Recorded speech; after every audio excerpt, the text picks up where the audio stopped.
What made me so passionate about being an nPower Girls mentor was meeting Sharon Purdue and Chad Mullen and seeing how positive and passionate they were about the club. And I'm very passionate about welding, and I wanted to be a part of the club to spread my knowledge and education and help girls get into welding.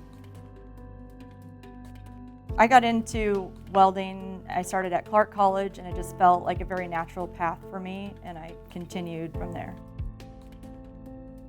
I didn't have any women mentors in the welding field, but I've just grown up with very strong female family members that I've always encouraged to make your own path and to just keep going and to push forward.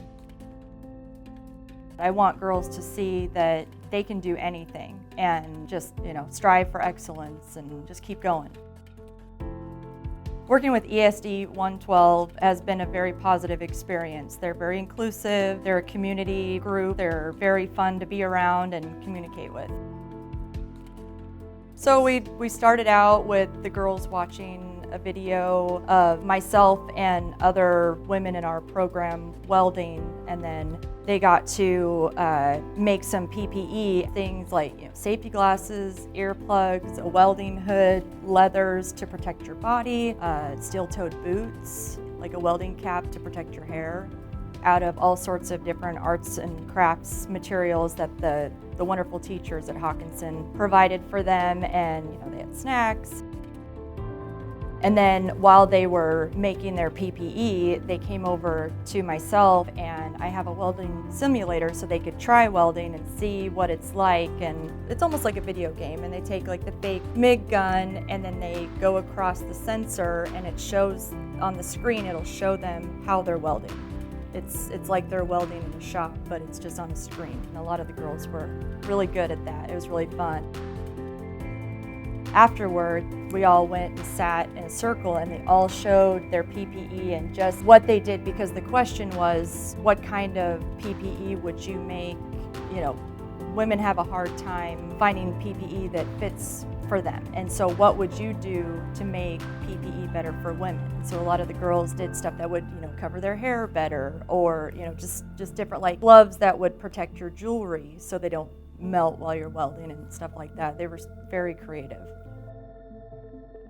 The nPower Girls are a community of positivity and inclusion, and I just thought that was a wonderful thing, and it needs to be more countywide, all school districts for girls. What I hope will change in the next 5 to 10 years is that welding and trade will be a conversation that starts at home, and not just after you're out of high school and you're not really quite sure which path you want to go. It starts at home. It's not just for boys, it's also for girls, and you learn about every trade, and it continues to be successful and be equal for both men and women. What I saw from the girls is how kind they were to each other and how helpful they were to each other, and they had a very safe space to be together and just be themselves and laugh and have fun and use their, just creativity. It was really fun. I haven't had a student yet that has graduated yet, but all the girls that I've worked with since I've been here, I've been at Clark for almost 2 years, I've just seen tremendous growth with them and how hard they work, and they're definitely going to be successful in welding.